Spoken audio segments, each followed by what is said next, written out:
코로나19가 2년 가까이 되어가면서 우리 사회 전반에 많은 부분에서 영향을 주고 있죠. 특별히 저는 초등학교 5학년 남자아이와 4살 딸아이를 키우면서 그리고 다음 세대에 사역을 하면서 아이들에게 미치는 영향을 더욱더 많이 느끼고 있는데요. 하지현 건국대 교수님이 포스트 코로나 아이들 마음부터 챙깁니다 라는 책에서 코로나19 한복판에 놓인 우리 학교와 아이들에 대해서 이렇게 진단했습니다. 초등학교에서는 수업 종이 울리면 자리에 앉고, 쉬는 시간 종이 울리면 화장실에 가는 것, 함께 단체 생활을 할 때 해도 되는 것과 안 되는 것 같은 아주 기초적인 사회 규칙을 배웁니다. 중학교에 가고 고등학교에 가면 또 그 레벨에 따른 사회화와 기초를 습득합니다. 코로나19 시대의 아이들에게는 그 기회가 사라진 것입니다. 교사나 친구들한테 받는 긍정적 기대가 아이들의 학습과 성장에 촉매로 작용하고, 다른 사람의 마음을 상상해보고 헤아려보는 공감 능력처럼 학교를 통해서 배워야 하는 것들이 분명 있습니다. 그런데 비대면 수업이 2년 넘게 지속되면서 아이들 면면에 이런 사회적 결핍이 올 수도 있다는 것이죠. 그러면서 이 교수님은 말하기를, 타인의 얼굴 표정이나 감정을 읽고 표현하는 능력이 어느 수준일지, 왜곡된 발달을 하지는 않을지, 나중에 열심히 쫓아가서 온전한 회복이 가능할지 예측은 못한다라며 우려한 글을 쓰셨습니다. 실제로 영유아 유치 그리고 초등부 저학년까지의 아이들의 언어 습득은 굉장히 느려지고 또 늦어지고 있습니다. 우리가 말을 할 때에는 그 사람의 입모양뿐만이 아니라 우리의 표정을 통해서 그 언어를 전달하기도 하지요. 찡그리고 있지만 긍정적인 말을 할 수도 있고, 굉장히 웃고 있지만 험악한 말을 할 수도 있습니다. 마스크를 쓰면 아이들이 우리들의 입모양뿐만이 아니라 웃는 얼굴, 찡그리는 얼굴, 슬픈 얼굴, 이런 얼굴의 표정을 볼 수가 없기 때문에 이 착용으로 인해 아이들의 전체적인 소통, 발달에 영향을 미치고 있고, 지금 그 아이들은 언어 발달뿐만이 아니라 발음도 점점 부정확하게 늦어지고 있다라고 합니다. 위기가 아닌 곳은 없지만 초등학교 입학 직전에 코로나19를 맞은 지금 현재 초등학교 2학년의 아이들의 상황은 엄청 심각합니다.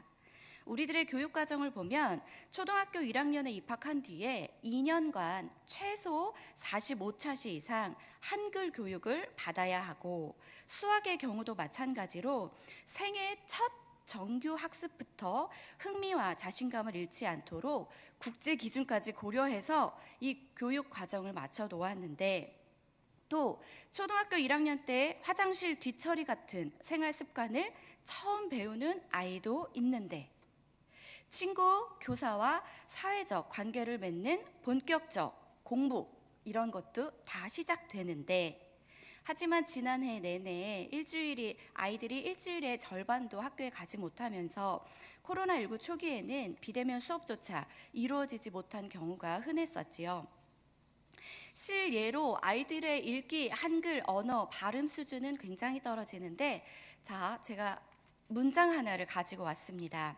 성도님들 지금 띄워드리는 문장을 띄어쓰기에 정확하게, 제가 띄워놓은 그곳에 정확하게 맞춰서 한번 읽어주시기 바랍니다. 시작. 아버지가 방에 들어가신다. 저희들 이거 예전에 초등학교 때 띄어쓰기의 중요성을 하면서 많이 했던 문장인데요. 그때 띄어쓰기의 중요성을 하면서 나왔던 게 그 다음. 자, 시작.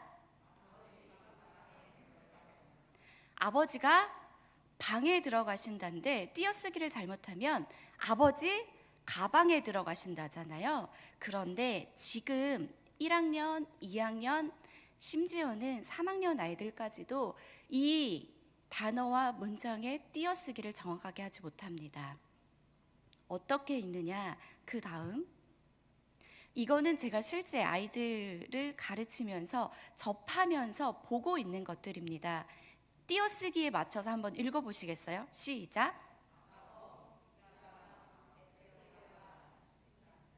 지금 아이들이 실제로 이렇게 읽고 있어요. 실제입니다. 이거는 제가 이렇게 띄어서 온 게 아니라 지금 현재 1학년, 2학년 그리고 3학년 아이들까지도 한글 읽기 쓰기가 잘 안 돼서 이 띄어쓰기에 맞춤이 되지 않는 거, 교육 환경에 있다 보면 요즘 아이들의 수준은 이 띄어쓰기 수준뿐만이 아니라 읽는 것 자체, 한글 읽기부터 시작해서 수학을 계산해 내는 것까지도 사실 아이들의 격차는 심각하게 두드러지고 있습니다. 코로나가 처음 시작된 작년에 저희 아이들은 3월부터 학교나 어린이집, 유치원을 등교를 하지 못했지요. 3월, 4월 계속 지나가다가 5월 지나면서 학교에서 영상을 몇 개 링크를 보내주면 아이들이 그것으로 집에서 영상을 보고, 그러다가 6월이 되면서 안 되겠다, 학교를 몇 번 가게 되고, 그렇게 1학기를 보내고 여름방학을 했습니다. 작년에 저희 아이가 4학년이었는데 여름방학 과제 중에 선생님께서 다른 과제들은 다 안 해도 되는데 수학 책 중에 2개의 단원을 꼭 풀어보라고 하는 과제가 있었습니다. 그래서 다른 과제는 안 해도 되는데 이 수학 과제 2단원을 꼭 풀어보라고 하는 말이 무슨 말인가 싶어서 아이와 함께 그 책을 열고 아이에게 시켜보았습니다. 선생님께서 풀어보라고 했던 그 수학의 단원의 문제는 한 단원은 2자리 곱하기 2자리, 그리고 또 한 단은 3자리 나누기 2자리였습니다. 이 문제들은 학교에서 선생님과 함께 배우며 풀었던 것이 아니라 보내주신 영상으로 각자가 집에서 수학책을 펴놓고 공부했던 과정들이었습니다. 누군가의 도움 없이 혼자 영상을 보면서 문제를 풀어나가기란 쉽지 않지요. 더군다나 저희 아이는, 다른 아이는 모르겠습니다. 저희 아이는 영상을 틀어놓고 수학 문제를 풀고 있지만 눈으로만 이렇게 보고 있었습니다. 풀어야 할 텐데, 풀어봐야 할 텐데, 국어도 눈으로만, 수학도 눈으로만, 영어도 눈으로만, 학습이 진도가 나가게 될까요? 앞으로 초등학교 5학년, 6학년 또 중학교, 고등학교를 가면서 2자리 곱하기 2자리, 그리고 3자릿수 나누기 2자리를 안 하면 분명 이거는 수학의 배움을 포기하게 되는 길이라 생각이 되어서 기본이 되는 그 계산 방법을 익히지 못하면 다음으로 넘어갈 수 없기에 저는 그때부터 아이와 마주 앉아서 전 지금까지도 수학 문제를 꾸준히 그 단원에 맞춰서 풀어보고 있습니다.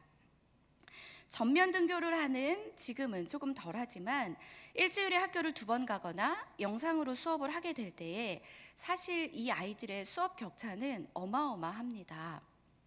사교육을 드리고 부모님의 열심히 있는 아이들은 계속해서 진도를 나갈 수 있겠지만 누가 잡아주지 않으면 계속해서 뒤처지게 되는 이 격차는 코로나의 아주 심각한 상황으로 대두되고 있습니다. 시민단체 사교육 걱정 없는 세상이 올해 봄에 발표한 2020년 코로나19 학력 격차 실태가 있습니다. 거기를 보면 비대면 수업이 전면적으로 실시되면서 지난해 조사 대상 중에 중학교는 76%, 고등학교는 66%에서 수학 과목 중위권 학생 수가 전년 대비 감소했다. 이 말은 비대면 교육이 불가피한 이 상황에서 공교육이 정상적으로 힘을 발휘 못하자 이 중간에 있던 학생들이 더 잘하는 아이들은 한없이 잘하고 못하는 아이들은 한없이 못하고 양쪽으로 이탈하는 현상이 아주 심각하게 가속화되고 있다라는 것이지요. 초등학교에서도 마찬가지로 학습 격차가 커졌다라고 응답한 비율이 68%, 그러나 작년 1학기 때는 거의 등교를 못했기 때문에 작년의 수치는 거의 80%까지 나왔다고 합니다. 학습 결손의 문제, 교과 학습뿐만이 아니라 아이들이 학교에서 배우는 정서적인, 심리적인 결손의 문제에 대해서도 염려가 되는 상황들입니다. 저는 아이를 키우고 있는 입장에서 그리고 아이들을 마주하고 있는 입장에서 이 학습 격차에 대해서도 늘 진지하게 고민하고 생각하고 있습니다. 학교에 가지 못하고 친구들과 마음껏 어울려 놀지 못하고 선생님, 친구들의 얼굴을 마스크로 보면서 그 표정을 읽지 못하고 집에 있는 시간이 길어지면서 영상을 접하는 시간이 더 많아지고 무슨 말을 하든 코로나 끝나면, 코로나 지나면 이렇게 말하는 상황들이 많아지는 것을 보면서 굉장히 안타까워하고 있습니다. 그런데 이 안타까움 속에서 이런 고민 속에서 저는 사역에 또 다른 고민을 하기 시작했습니다. 아이들의 학습 격차가 이렇게 있는 것처럼 혹시 우리에게 신앙의 격차는 있지 않을까라는 생각이었습니다. 학습 격차처럼 우리에게도 코로나 이후에 신앙의 격차가 생기지 않았을까요? 성도님들의 생각은 어떠하십니까? 교회에 나와서 함께 어울려 찬양도 하고 말씀도 듣고 집중해서 기도도 하고 성도들과 함께 신앙의 언어로 대화도 하고 도전도 받으며 해야 하는 것이 우리의 신앙생활일진데 코로나 이후에는 온라인 예배가 기본이 되고 굳이 교회에 가지 않아도 혼자서 집에서도 얼마든지 누구의 도움 없이 신앙의 예배를 드릴 수 있는 이 환경이 만들어지고 있습니다. 그러나 신앙의 성장이라는 것이 우리가 고시 공부처럼 혼자서만 열심히 해서 되는 것은 아니라는 것을 알고 있습니다. 목회 데이터 연구에서도 우리 신앙을 하고 있는 우리 아이들, 우리 교회를 위한 조사 발표를 좀 했었는데 목회 데이터 연구에서 발표한 조사를 보면 코로나 이후에 청소년들의 신앙의 격차가 심각하게 벌어졌는데 그 이유로 코로나19로 인해서 신앙적 활동 또는 신앙적 경험이 줄어들었기 때문이다. 이렇게 파악하고 있습니다. 청소년들이 교회에 가지 못하게 됐고 가정 또는 개인적으로 그 신앙을 계속 키워 나아가야 할 것인데 가정에서도 개인적으로도 할 수 있는 신앙 경험이 축소되다 보니 아이들에게도 신앙의 격차가 벌어지고 있다는 것이죠. 마찬가지로 성인인 우리들도 아이들의 학습 격차처럼 이 청소년들의 신앙 격차처럼 지금 우리의 신앙을 점검해 봐야 할 때가 아닌가라는 생각을 하면서 이 설교를 준비하게 되었습니다. 생명의 말씀사에서 나온 이야기로 본 인대인 삶 바꾸기라는 책이 있습니다.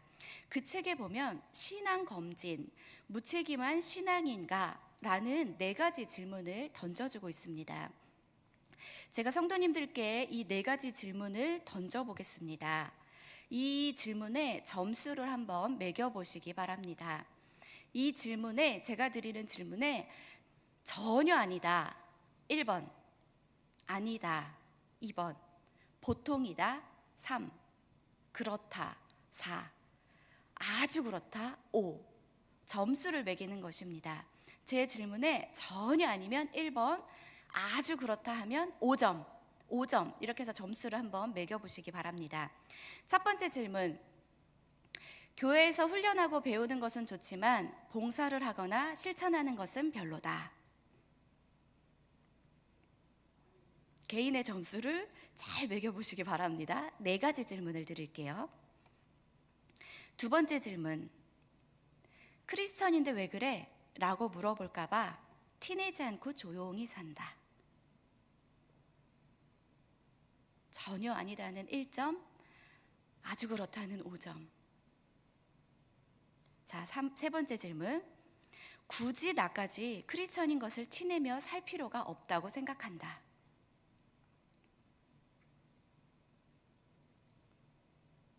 마지막 4번째 질문. 교회에서의 내 목소리, 태도, 표정 등은 다른 곳에서의 나와 다르다. 저희 아들이 주일마다 교회를 따라오는데 교회에서의 엄마가 좋다고 합니다.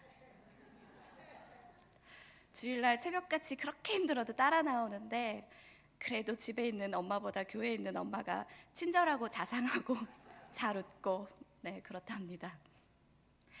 자, 전혀 아니다 1점, 아주 그렇다까지 5점 해서 4가지 질문입니다. 점수를 속으로 한번 매겨보시고요. 이 책에서는 이렇게 표현합니다. 점수가 높을수록 당신의 신앙은 무책임하다. 누군가 결혼은 하지만 아내 노릇은, 남편 노릇은 하지 않겠다 라고 한다면 우리는 분개할 것이다. 그럴 거면 결혼을 왜 하느냐며 발끈하게 되지 않을까? 하나님의 자녀는 되겠지만 자녀 노릇은 안 하겠다. 혹시 이런 생각을 가지고 계시는 분이 계시지는 않은지 염려도 됩니다. 2021년 12월을 마무리하고 이제 2022년을 준비하며 더욱이 오늘 우리가 목장 방학 예배로 드리면서 우리의 신앙을 다시금 점검해 보는 시간을 가졌으면 좋겠습니다. 그렇다면 오늘 읽은 본문 말씀을 통해서 우리가 가장 먼저 점검해야 할 것은 무엇일까요? 첫 번째, 우리가 우리의 신앙을 점검함에 가장 먼저 점검해야 할 것은 우리의 믿음을 점검해야 합니다. 오늘 함께 읽은 본문의 5절 말씀입니다. 5절의 말씀을 저희가 다시 한번 읽어보도록 하겠습니다. 한 목소리로 함께 읽어보겠습니다. 시작. 너희는 믿음 안에 있는가? 너희 자신을 시험하고 너희 자신을 확증하라. 예수 그리스도께서 너희 안에 계신 줄을 너희가 스스로 알지 못하느냐? 그렇지 않으면 너희는 버림받은 자니라. 아멘. 너희는 믿음 안에 있는가? 너희 자신을 시험하고 라고 나오고 있습니다. 자신을 시험하라고 하는 것은 자신을 점검하고 반성하여서 올바른 길을 갈 수 있도록 마음의 준비를 하라는 것입니다. 한 해를 마무리하며 다른 시간보다 내 자신을 점검하는 시간을 더 가지시기를 주님의 이름으로 축복합니다. 우리는 정기적으로 건강검진을 받아 평소에 몰랐던 병을 조기 발견해서 치료받기도 하고 더욱 건강을 지키기 위해 조심하기도 합니다. 우리 몸의 건강 진단이 필요한 것처럼 기업도 기업 진단을 합니다. 실패했으면 그 이유가 무엇인지, 또 성공했으면 그 이유는 무엇인지에 대해서 연구합니다. 우리나라도 경제를 진단해서 국가 경제가 잘 되도록 하고 정치 역시 진단하여 정치가 바로 되도록 합니다. 자동차도 정기 검사를 받아야 사고를 미리 예방할 수 있습니다. 12월은 한 해를 돌아보는 달이죠. 이달만 지나면 한 해가 지나가고 2022년이라는 새해가 우리에게 다가옵니다. 인간관계나 사업과 직장보다 더 중요한 것은 하나님 앞에서 내 자신을 돌아보는 것입니다. 나는 과연 하나님 앞에 믿음 생활을 제대로 했는가? 올 한 해 하나님께서 맡겨주신 직분에 충성을 다했는가? 질문을 해봐야 합니다. 또 예배는 잘 드렸을까? 집사, 장로, 권사로서 충성은 다 했는가? 찬양대, 찬양단, 남선교회, 여선교회, 교사, 각 맡은 사역위원회 직분에 최선을 다했는가? 봉사는 제대로 하고 하나님께 온전한 예물은 드렸는가? 여러 가지 질문으로 하나님 앞에서 우리 자신, 나 자신을 점검하고 돌이켜서 잘못된 것을 고치고 부족한 것은 채우고 마무리할 것은 잘 마무리하여 하나님과 온전한 관계가 될 때 하나님께서 약속하신 모든 은혜와 축복과 사랑을 베풀어 주십니다. 시편 139편 23절 24절의 다윗은 이렇게 이야기합니다. 하나님이여 나를 살피사 내 마음을 아시며 나를 시험하사 내 뜻을 아옵소서. 내게 무슨 악한 행위가 있나 보시고 나를 영원한 길로 인도하소서. 하나님 앞에 인정받고 칭찬받고 영광 돌리게 해달라고 다윗도 계속해서 기도했습니다. 한번 따라해 보겠습니다. 우리의 믿음을 점검해야 합니다. 우리의 믿음이 아니라 나의 믿음을 점검해야겠지요. 나의 믿음을 점검해야 합니다. 성도님들은 믿음 안에 있습니까? 믿음은 신앙인들에게 아주 중요한 요소입니다. 그러나 단순히 믿음은 지식으로만 믿는 것이 아니라 성경 말씀에 행함이 없는 믿음은 죽은 믿음이다라고 하셨지요. 아브라함은 이삭을 모리아 산으로 끌고 가 번제로 드림으로 이 행동을 믿음으로 증명했고, 노아도 큰 방주를 지으라는 하나님의 말씀에 행동하는 믿음을 보였습니다. 아는 것만이 믿음이 아니라 행동으로 옮겨야, 순종을 해야 믿음인 것을 우리 모두가 기억하면서 나는 믿음 안에 있는 사람인가? 12월을 보내며 점검해 보시기 바랍니다. 계속해서 그 말씀을 읽어보면 너희 자신을 시험하고 너희 자신을 확증하라 라는 말이 이어서 나옵니다. 시험해야 할 대상을 말하고 있는 것이 발견되어지는데, 그 대상이 바로 남이 아니라 나 자신. 우리는 남을 판단하기를 좋아하고 남을 시험하기를 좋아하며 즐거워하기도 합니다. 마음속으로 이런 생각도 해봅니다. 아, 저 사람은 이럴 때 어떻게 하나 보자. 아, 저 사람은 못할 거야. 그러나 그리스도인들에게 비판과 정죄는 아주 금물입니다. 판단하실 유일한 분은 여호와 하나님. 내가 순간 하나님이 되는 교만함이 올라오면 판단이 시작되는 것이지요. 오늘 본문의 배경인 고린도 교회 사람들도 판단과 시험을 자신에게 한 것이 아니라 남인 바울 선생님에게 그 판단하고 시험을 하고 있습니다. 바울은 얼굴이 잘생겼을까요? 못생겼을까요? 학자들에 의하면 우리가 많이 들은 것처럼 당시 생김새가 엄청 많이 못생겼다고 합니다. 얼굴에 완전 마른 가죽만 남아 있었고, 언변도 말하는 기술도 좋지 못했고, 육체의 가시 때문인지 그 병인 간질, 안질 때문인지 말하는 것도 정말 좋지 못했습니다. 겉으로 보기에는 정말 보잘것 없어 보이는 바울을 고린도계 사람들이 저 바울이 정말 사도인가? 저 바울이 정말 사도인가? 처음에는 의심하며 신뢰를 하지 못하기도 했습니다. 그러나 바울은 이런 약함을 자랑했던 사도입니다. 내 능력은 약한 데서 나오는 것이다. 내가 죽고 내가 약해져야 주님께서 일할 수 있다는 이론과 복음을 계속해서 전했습니다. 그래서 사도 바울은 외모만 보고 남을 판단하는 고린도 교회 사람들에게 당부의 말을 한 거지요. 남을 시험하지 말라. 남을 판단하지 말고 나 자신을 사랑해라. 나에게 믿음이 있는지 나 자신을 확증해라. 이렇게 이야기하고 있는 것입니다. 성도님들은 어떠십니까? 혹시 이러시지는 않습니까? 저 사람은 믿음이 좋은 것 같아. 저 사람은 믿음이 부족한 것 같아. 그러나 가장 중요한 것은 나 자신입니다. 오늘 말씀을 통해 나는 믿음 안에 확실하게 있는 사람인지, 행함 있는 살아있는 믿음이 있는 사람인지 점검해 보시기 바랍니다.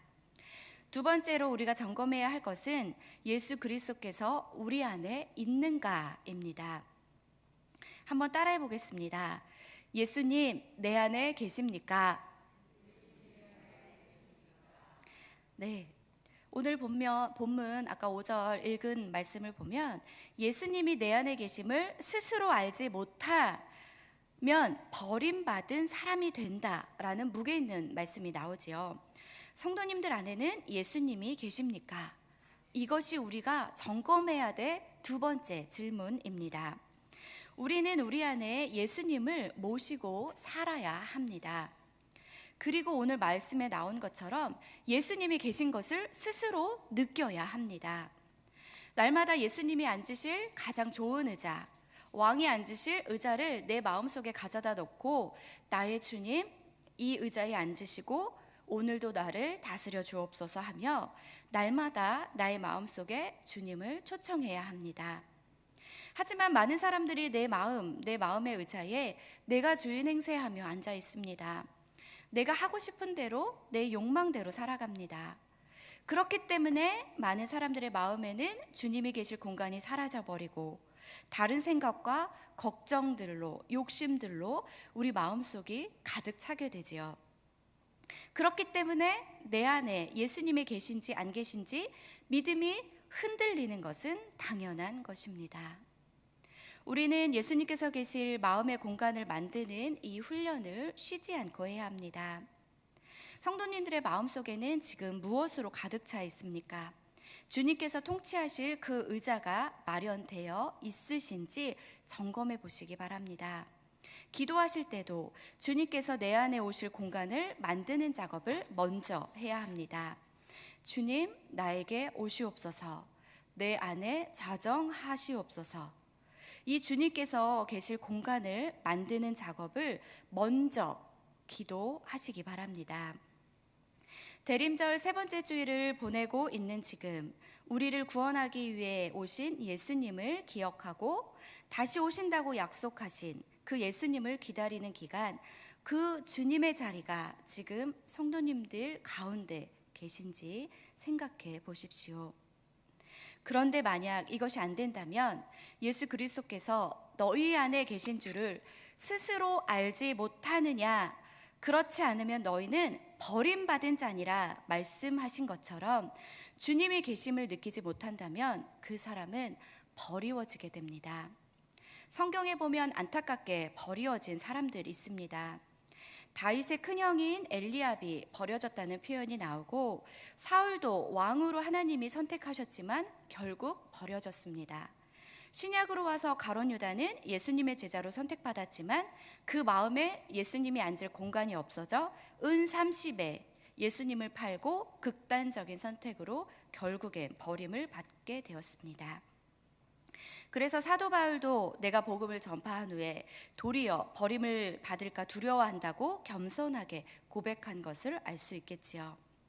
2021년을 보내며 한 해를 마무리하며 교회별로, 부서별로, 사역별로, 목장별로, 그리고 개인별로 한 해를 돌아보고 2022년을 계획했기도 했고 지금 계획하기도 하며 준비하며 내년을 계획합니다. 우리의 건강을 위해서, 가정을 위해서, 재정을 위해서, 자녀를 위해서, 또 학업을 위해서 이것저것 점검을 하며 계획을 하고 기도 제목을 세워보는 시간들을 보내고 있는 12월, 이때 우리는 우리의 신앙을 다시 한번 점검해 봐야 할 것입니다. 우리는 날마다 우리 안에 예수님이 계신가 스스로 점검해 봐야 합니다. 우리는 날마다 우리가 믿음 안에 있는가 점검해 봐야 합니다. 스스로 점검해보고 또 점검했으면 어떻게 해야 할지 고민해보고 실천해 봐야 합니다. 설교 초반에 말씀드린 것처럼 목회데이터 연구소에서 청소년의 신앙 격차에 대해서 조사하며 신앙의 격차가 벌어진 이유를 이 아이들이 코로나로 인해서 신앙적 활동이나 신앙적 경험이 줄어들었기 때문이라고 파악했지요. 교회 가지 못하고 또는 가정이나 개인적으로 할 수 있는 신앙 경험이 꾸준히 계속되었어야 되는데 그러지 못하면서 신앙의 격차가 벌어졌고, 이 목회데이터 연구소는 이 조사 결과를 분석하면서 이 청소년의 신앙 격차를 줄이기 위해서는 우리 아이들에게 신앙의 경험을 더 많이 밀도 있게 해줘야 한다, 이렇게 이야기합니다. 우리들도 마찬가지 아닐까요? 우리 성인된 우리들도 우리의 신앙적 활동 혹은 신앙적 경험의 부족으로 말미암아 조금씩 신앙의 격차가 벌어지고 있었다면 어떻게 해야 할지 고민해 봐야 할 것입니다. 신앙적 활동, 신앙적 경험이란 말은 집에서 온라인으로 1시간 눈으로만 예배를 보는 것 말고 직접 교회에 와서 우리의 입을 열어 찬양하고 온 마음 다해 회개하고 기도하고 집중하며 말씀을 듣고 잠깐이라도 성도 간의 사랑과 나눔의 교제를 통하여 우리는 우리의 신앙을 키워 나아갈 수 있습니다. 목장 활동을 통해서 우리는 서로 그리스도 예수의 이름으로 안부를 주고받으며 기도 제목을 묻기도 하고 서로를 위해 기도하고 나누며 경험하며 우리의 신앙적 경험을 키워 나갑니다. 개인적으로는 끊임없는 큐티, 말씀 묵상, 지금 대림절을 보내며 대림절 말씀 묵상집을 하고 계신 분들도 많이 계시지요. 그렇게 나와 하나님의 개인적인 만남의 시간을 꾸준히 갖는 것도 우리 신앙의 아주 큰 경험이며 활동입니다. 지금 나의 신앙은 어떠한가 점검해 보며 나는 지금 믿음 안에 있는지, 예수 그리스도가 내 안에 계신지 점검해 보며 내 신앙의 경험, 내 신앙의 활동을 더 넓히기 위해, 신앙의 격차를 줄이기 위해 나는 무엇을 할 수 있을지 고민해 보시기 바랍니다. 오늘 설교의 제목, 너희는 믿음 안에 있는가? 나는 믿음 안에 있는가? 생각해 보시기 바랍니다. 말씀을 마치겠습니다. 너희는 믿음 안에 있는가? 너희 자신을 시험하고 너희 자신을 확증하라. 예수 그리스도께서 너희 안에 계신 줄을 너희가 스스로 알지 못하느냐? 그렇지 않으면 너희는 버림받은 자니라. 우리가 믿음 안에 있는지, 예수님이 내 안에 계신가 날마다 상고함으로 우리 모두가 이 점검하는 신앙을 통하여 우리의 영혼이 건강하고 우리의 신앙이 건강하게 든든히 서 나가시기를 축복합니다.